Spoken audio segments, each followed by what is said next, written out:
Hello everyone.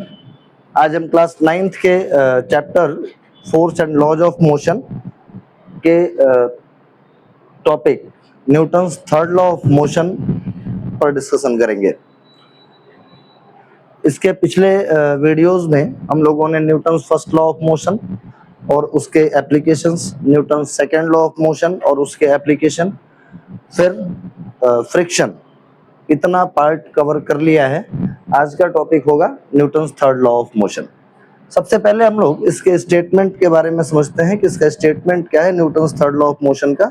उसके बाद इसके एप्लीकेशन या इसका हमारे डेली लाइफ में क्या यूजेस हैं उस पर डिस्कस करेंगे। तो Newton's third law of motion का जो एग्जैक्ट स्टेटमेंट होता है वो होता है कि एवरी एक्शन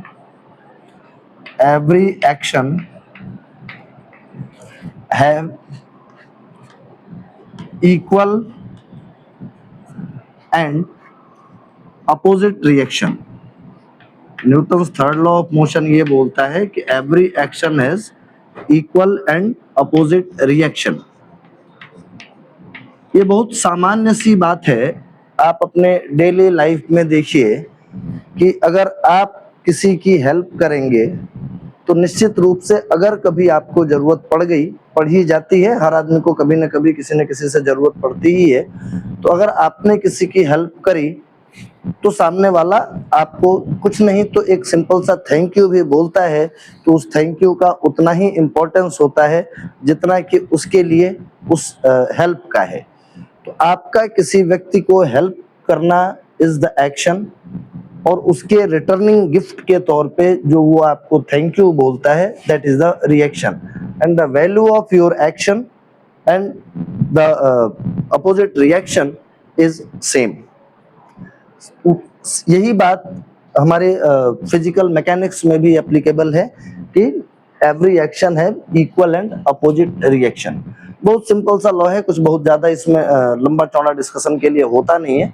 तो चूंकि सबसे टेढ़ा लॉ जो है ना, जिसमें कि थोड़ी कॉम्प्लिकेसी होती है और जिसमें डिस्कशन का मुद्दा भी थोड़ा ज्यादा लंबा बनता है, वो Newton second law of motion है, जिसको हम लोग बहुत डिटेल में डिस्कस कर चुके हैं।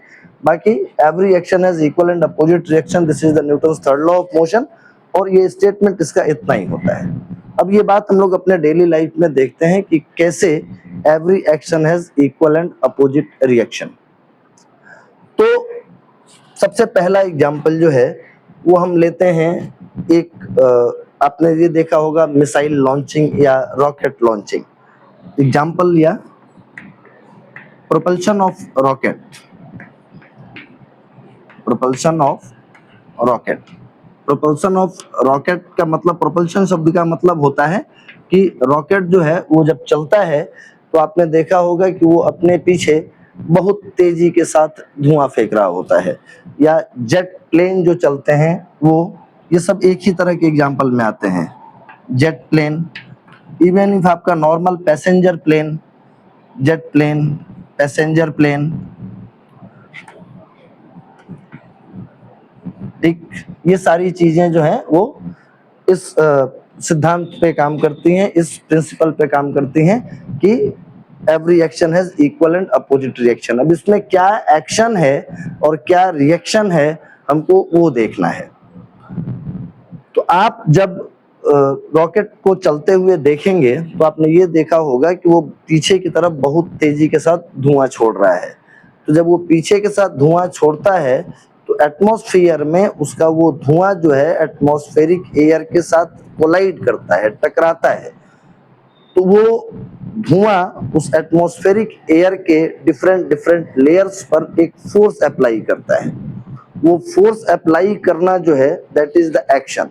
तो एटमॉस्फेरिक एयर उसके रिटर्न गिफ्ट के तौर पे उसको भी एक फोर्स अप्लाई करती है, और वो फोर्स कहा जाता है थ्रस्ट फोर्स। और उस थ्रस्ट फोर्स की वजह से हमारा वो rocket, jet plane, normal passengers plane में आपने देखा होगा कि उसके जो साइड विंग्स होती हैं उसके बगल में वो दो गोल गोल मशीन टाइप आपने घूमते हुए देखा होगा। वो मशीन एक्चुअली गैस टरबाइन होती है, और गैस टरबाइन का ये फंक्शन होता है कि आगे से एयर खींच के उसको कंप्रेस करके और बहुत तेजी के साथ पीछे की तरफ छोड़ती है। तो बहुत तेजी के तरफ पीछे की तरफ छोड़ने की वजह से एटमॉस्फेरिक एयर पर एक तरह का फोर्स अप्लाई होता है, दैट फोर्स इज एक्शन, और एटमॉस्फेरिक एयर उसका रिटर्न जो देता है वो उस पर जेट प्लेन पर या पैसेंजर प्लेन पर एक थ्रस्ट लगाता है, और उस थ्रस्ट की वजह से ही हमारा प्लेन जो है वो आगे मूव कर पाता है। पता नहीं आपने शायद देखा हो या ना देखा हो, एक छोटा सा खिलौना आया करता था एक स्टीमर का। उस स्टीमर में एक छोटी सी नाव हुआ करती थी कुछ इस तरह से, और इस नाव में एक दिया जलाकर रखा जाता था छोटा सा। उसको हीट करते थे और हीट होने के बाद जो उसमें एयर होती थी वो एयर इसको पानी में रख देते थे, तो वो एयर ये पीछे की तरफ जो है वो पानी में एक जेट नुमा धुआं छोड़ती थी, और उसकी वजह से वो टटर टटर करता हुआ आगे की तरफ बढ़ता था। ये पीछे की तरफ जो है वो थ्रस्ट का फोर्स अप्लाई कर रहा है, तो वाटर जो है इस पर आगे की तरफ एक फोर्स लगाता है एज अ रिएक्शन। और एग्जांपल आप देखिए, जब हम लोग सेलिंग ऑफ बोट, दूसरा एग्जांपल मैं आपको बता रहा हूँ, सेलिंग ऑफ बोट, यानी कि जब हम लोग नाव चलाते हैं, सेलिंग ऑफ बोट, शिप,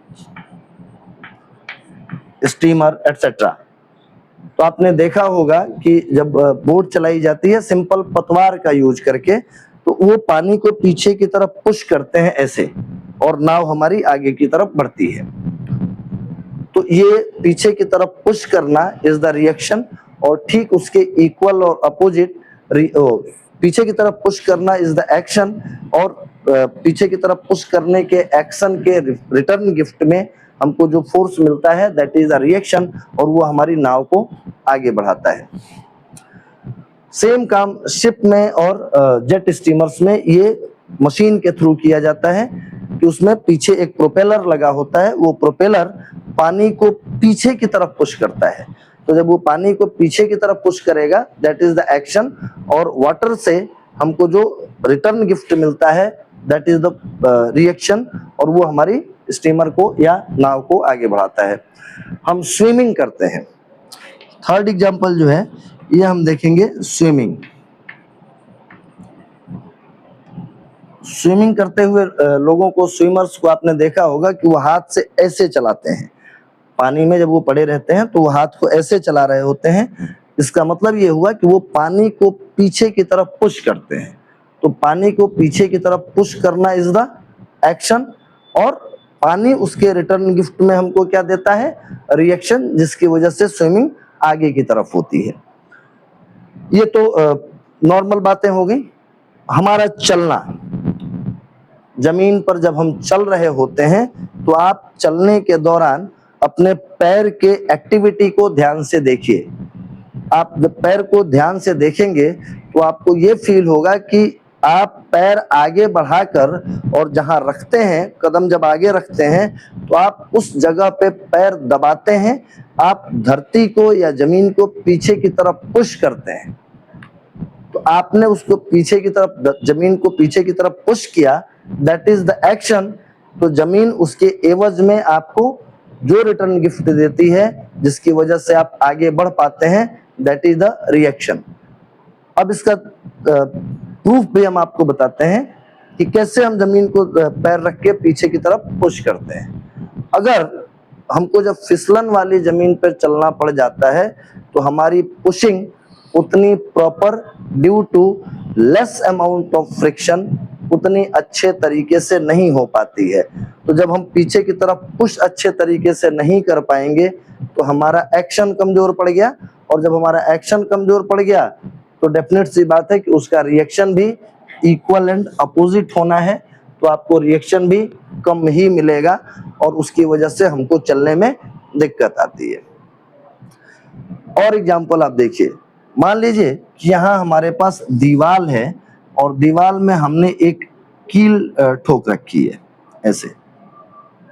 इस कील को हम उखाड़ना चाहते हैं, तो आपने देखा होगा कि जो एक इंस्ट्रूमेंट आता है इस कील को उखाड़ने का, वो इस तरीके से कील को फंसाता है और ऐसे दबाते हैं इसको। तो जब इसको आप ऐसे दबाएंगे तो आप कील दीवार की तरफ उसको दबाते हैं, वो हो गया आपका एक्शन। और तब आप उसको खींचते हैं, तो आपके खींचने का फोर्स तो लग ही रहा होता है, उस दीवार की तरफ जो आपने दबा रखा है वो दबाने का रिएक्शन भी मिलता है, और इन दोनों फोर्स के कंबाइंड इफेक्ट के थ्रू आप इस कील को इस दीवार से उखाड़ पाते हैं। ये एक एक्शन रिएक्शन का एग्जाम्पल है। कुछ नहीं होता है तो आपने देखा होगा कि अगर हम इसमें कोई रस्सी बांध के भी इसको उखाड़ना चाहें या खींचना चाहें, तो हम अपना एक पैर जो है वो दीवार पे टिका देते हैं और तब दबा के खींचते हैं। तो पैर दीवार पर टिकाने का मतलब हुआ कि दीवार को हम अपने पैर से पुश करते हैं, तो उसके एवज में दीवार जो है वो हमको रिएक्शन देता है। तो एक वो रिएक्शन मिल गया दीवार वाला, और एक जो हम हाथ से फोर्स लगा रहे हैं खींचने के लिए वो तो लगा ही रहे हैं। तो there are presence of two forces, एक उस दीवार का रिएक्शन और एक हमारे खींचने का फोर्स, ये दोनों मिलके उस कील को ज्यादा आसानी से उखाड़ पाते हैं। ये न्यूटन्स थर्ड लॉ का प्रैक्टिकल एग्जाम्पल्स है। वो हमारा चलना, किसी घोड़ा गाड़ी का चलना, इन सारी चीजों का जो चलना है, जब घोड़े चलते हैं तो वो भी अपने पैर से जमीन को पीछे की तरफ पुश कर रहे होते हैं। तो हम एक्शन अप्लाई करते हैं और जमीन उसके एवज में हमको रिएक्शन फोर्स प्रोवाइड करती है, जो हमको आगे बढ़ाने का काम करता है। ये हमारा ये टॉपिक था Newton's third law of motion और उसका example. It's very simple, not too tough. Now the next point is the main application of the force, that is called conservation of momentum. Either its proof is not in your syllabus of class 9th, but I think this is not tough to understand. आप इस बात को आसानी से समझ सकते हैं, समझ भी लेना चाहिए। इसका प्रूफ अगर हम जान लेंगे कंजर्वेशन ऑफ मोमेंटम का, तो हमको न्यूमेरिकल्स प्रॉब्लम करने में आसानी रहती है। तो अगला पॉइंट है, और दूसरी बात यह है कि कंजर्वेशन ऑफ मोमेंटम का जो प्रिंसिपल है वो Newton's third law of motion पर ही बेस्ड है। तो अगला पॉइंट समझते हैं, conservation of momentum. Conservation of momentum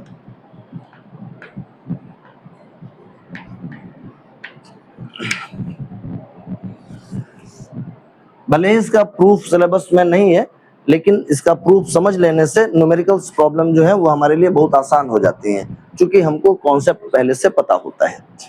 तो कंजर्वेशन ऑफ मोमेंटम देखते हैं क्या है। पहले इसको हम सिंपल सी बात के लिए समझेंगे, फिर 2-3 एग्जाम्पल के थ्रू और एक आध न्यूमेरिकल प्रॉब्लम्स के थ्रू इसको समझ लेंगे कि इसको यूज कैसे करना है।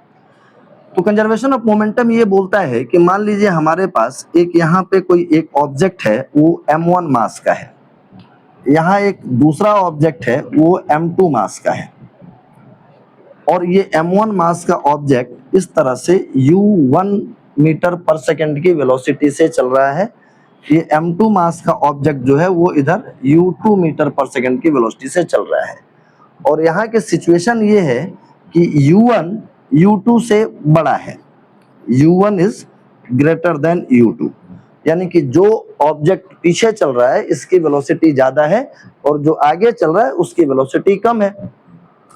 तो अगर नॉर्मल छोड़ दिया जाए, कहीं कोई इसमें डिस्टरबेंस ना क्रिएट किया जाए, तो ये पीछे वाला ऑब्जेक्ट आगे वाले ऑब्जेक्ट से जाकर टकरा जाएगा। यहाँ एक कोलिजन होगा, ये इसको टक्कर मारेगा। तो हमने एक इवेंट देखा, वो इवेंट हुआ कोलिजन। इस m1 और m2 मास का कोलिजन हो गया। कोलिजन होने के बाद इन दोनों मासेस की वेलोसिटी जो है वो बदल गई। ये m1 की वेलोसिटी जो है वो v1 मीटर हो गई और m2 की वेलोसिटी जो है वो v2 मीटर पर सेकंड हो गई। वेलोसिटी बदल गई। अब इसमें बाहर से इस बात का बहुत खास ख्याल रखा गया कि इसमें बाहर से कोई भी फोर्स अप्लाई नहीं किया गया, यानी इस केस में कोई एक्सटर्नल फोर्स नहीं लगाया गया है। वो आपस में टकराए हैं, वो उनके अंदर का मामला है। हम लोगों ने बाहर से कुछ नहीं किया है, किसी को धक्का नहीं दिया है, किसी को पुल नहीं किया है, ऐसा कुछ नहीं किया गया है। नो एक्सटर्नल फोर्स, यहाँ हम लिख देते हैं ब्रैकेट में कि नो एक्सटर्नल फोर्स, यहाँ पे कोई एक्सटर्नल फोर्स अप्लाई नहीं हुआ है। तो कंजर्वेशन ऑफ मोमेंटम ये बोलता है कि the total momentum of the system, the total momentum of the system. अब ये सिस्टम का क्या लफड़ा है, तो ये जो घटना घटी टक्कर होने वाली, इस घटना में दो लोग जिम्मेदार थे, M1 और M2। इन्हीं दोनों ने आपस में चाहे लापरवाही से, चाहे साजिश करके, या जैसे भी आप समझें, इन दोनों ने आपस में एक कांड कर दिया। क्या कांड कर दिया? टक्कर कर दी, इन दोनों की टक्कर हो गई। तो ये दोनों मिलाकर एक साथ एक सिस्टम कहे जाएंगे। और अब ये हमेशा ही टक्कर के बाद भी और टक्कर के पहले भी एक सिस्टम के रूप में कंसीडर किए जाएंगे। तो कंजर्वेशन ऑफ मोमेंटम के स्टेटमेंट के हिसाब से the total momentum before collision, the total momentum of the system before collision is equal to the total momentum of the system after collision। यानी कि टक्कर से पहले इस पूरे सिस्टम का जितना मोमेंटम था, टक्कर के बाद उस पूरे सिस्टम का मोमेंटम उतना ही रहेगा, अगर इस सिस्टम पर कोई एक्सटर्नल फोर्स अप्लाई नहीं किया गया है। तो चलिए इसको जो ये स्टेटमेंट था कि the total momentum of the system before collision या बिफोर द इवेंट, इवेंट में इसलिए बोल रहा हूं कि आगे और डिफरेंट इवेंट्स भी आएंगे, सिर्फ कोलिजन ही नहीं, कुछ और भी घटनाएं होंगी, तो हम यहाँ इवेंट यूज कर ले रहे हैं कि the total momentum of the system before event is equal to the total momentum of the system after event. इस बात को अब यहाँ देखिए, तो ये M1 मास वाले का मोमेंटम कितना था? M1 U1 था। M2 मास वाले का मोमेंटम कितना था? वो M2 U2 था। तो इस सिस्टम का टोटल मोमेंटम कितना हो गया? M1 U1 plus M2 U2। और टक्कर के बाद की अगर बात कर लें, तो टक्कर के बाद जो मोमेंटम हो गया वो था M1 V1 और इसका मोमेंटम हो गया M2 V2। तो इस पूरे सिस्टम का मोमेंटम हो गया M1 V1 plus M2 V2। ये कंजर्वेशन ऑफ मोमेंटम हमारा स्टेट करता है, ऐसा बताता है कि टक्कर के पहले का टोटल मोमेंटम टक्कर के बाद के टोटल मोमेंटम के इक्वल होगा। अब ये कैसे होगा, तो कैसे होगा के लिए हम इसका प्रूफ देख लेते हैं कि ये कैसे होता है कि total momentum of the system is before collision is equal to the total momentum of the system after collision। चलिए हम सबसे पहले M1 की बात करते हैं। तो हम यहाँ लिख रहे हैं for M1, M1 का इनिशियल मोमेंटम यानी टक्कर से पहले का मोमेंटम, इनिशियल मोमेंटम टक्कर से पहले का मोमेंटम ये कितना था? तो ये था M1 इंटू U1। आपको याद होगा momentum is the product of mass and velocity. तो इनिशियल मोमेंटम क्या हुआ? M1 into U1। M1 का टक्कर के बाद का मोमेंटम क्या है? अभी सिर्फ M1 की बात हो रही है, I am not talking about the whole system, I am talking only about M1। तो इसका फाइनल मोमेंटम क्या होगा? फाइनल मोमेंटम का मतलब हुआ टक्कर के बाद का मोमेंटम। तो टक्कर के बाद का मोमेंटम हो गया M1 V1। अब हम यहां निकालेंगे कि change in momentum of M1, M1 के मोमेंटम में कितना चेंज हुआ है। तो यहाँ चेंज इन मोमेंटम, चेंज निकालने के लिए हमको पता है कि हम हमेशा फाइनल में से इनिशियल को सब्ट्रैक्ट करते हैं। यहाँ हमारा हुआ change in momentum that is the M1 V1 minus M1 U1। मान लीजिए कि ये टक्कर जो है ये 40 सेकेंड हुई है। ये टक्कर कितनी देर के लिए हुई है? 30 सेकेंड के लिए। तो ये जो चेंज इन मोमेंटम है ये भी तो कितने देर में हुआ होगा, ये मोमेंटम का चेंज कितनी देर में हुआ होगा, तो t सेकंड में हुआ होगा। तो यानी कि rate of change of momentum निकाला गया, rate of change in momentum, rate of change in momentum, that is equal to m1 v1 minus m1 u1 divided by t। ये तो बात हो गई चेंज इन मोमेंटम की। अब हम इस बात पे सोचेंगे कि आखिर ये मोमेंटम में चेंज हुआ क्यों, मोमेंटम में चेंज क्यों हुआ। तो मोमेंटम में चेंज इसलिए हुआ कि m1 की वेलोसिटी चेंज हो गई। m1 की वेलोसिटी, अभी हम सिर्फ m1 की ही बात कर रहे हैं, ये बात मैं बार बार रिपीट कर रहा हूं कि अभी m2 के बारे में हमने कुछ नहीं सोचा है, अभी हम सिर्फ m1 के बारे में सोच रहे हैं।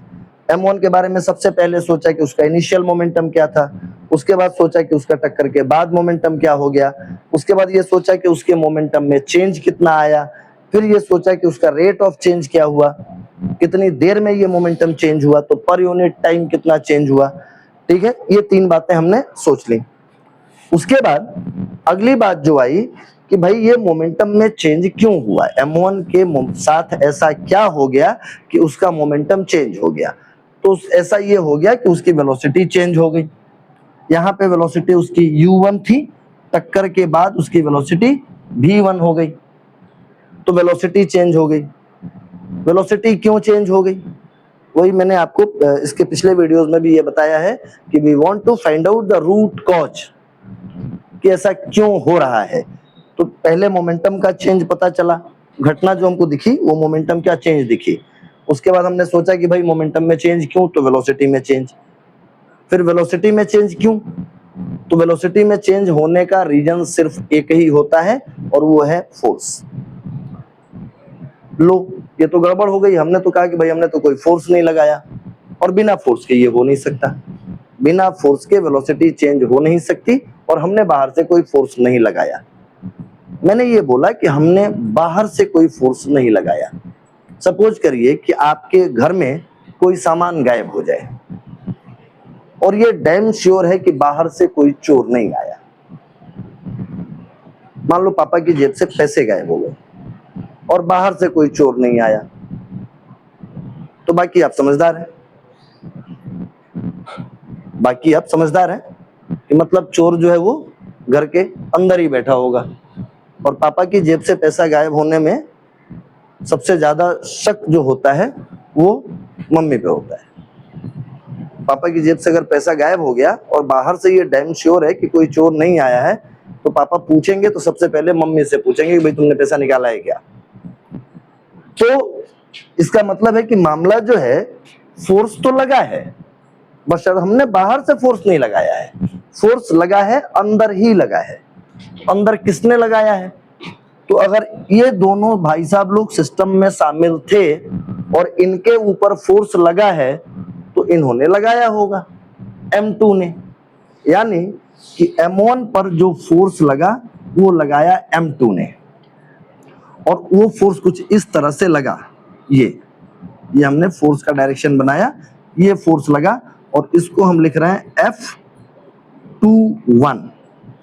2-1 का मतलब हुआ कि 2 से 1 की तरफ लग रहा है, इसका डायरेक्शन जो है वो 2 से 1 की तरफ लग रहा है, तो हमने इसको लिखा F21।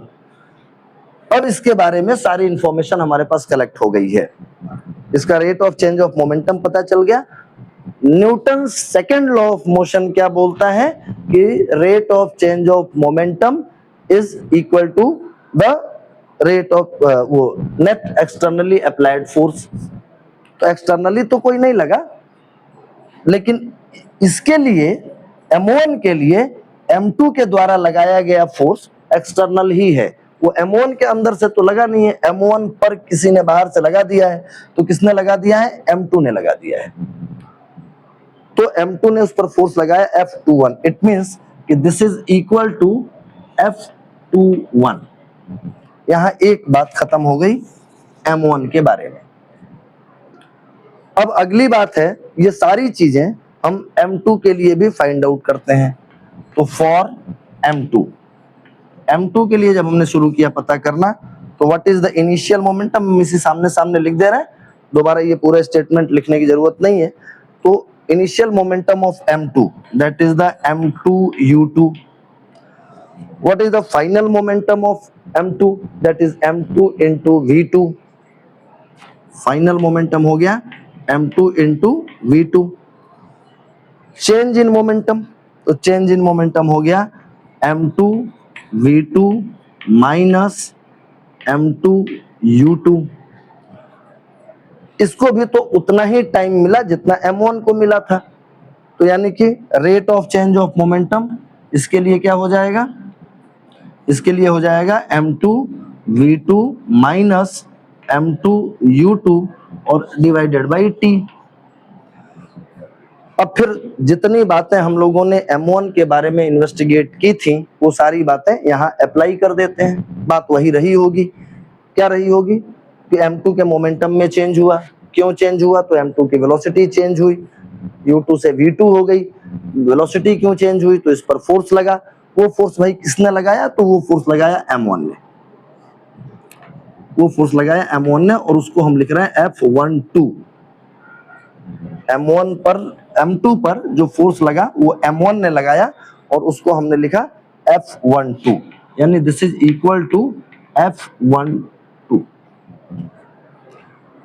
ये बात हमको पता चल गई, इतनी चीजें हमने इन्वेस्टिगेट कर ली। अब अगली बात, यहाँ Newton's third law of motion का एप्लीकेशन देखिए। तो एप्लीकेशन ये है कि मान लीजिए कि M1 और M2 वो दो मित्र हों या दो क्लासमेट हों, और इसने इसको कुछ खिलाया। खिलाने की बात बहुत प्रॉपर नहीं समझ में आएगी, आप यूं मान लीजिए कि क्लासमेट है और इसने इसको एक चाटा जड़ दिया, इसने M1 को M2 ने एक चाटा जड़ दिया। तो आप समझ रहे होंगे कि M1 ने क्या किया होगा, M1 ने भी इसको एक चाटा तो जड़ ही दिया होगा। अगर इसने इसको एक चाटा जड़ा दैट इज द एक्शन, तो M1 ने M2 को एक चाटा जड़ा दैट इज द रिएक्शन। और ये Newton's third law of motion के हिसाब से एक्शन और रिएक्शन इक्वल एंड अपोजिट। तो यानी कि M1 पर M2 ने फोर्स लगाया, F21 इज द एक्शन, तो M1 ने M2 पर फोर्स लगाया, F12 इज द रिएक्शन। यानी कि हम यहाँ लिख सकते हैं कि F12 and F21 are action reaction pair. F12 action reaction pair, ये F12 और F21 जो है वो एक्शन रिएक्शन पेयर हैं।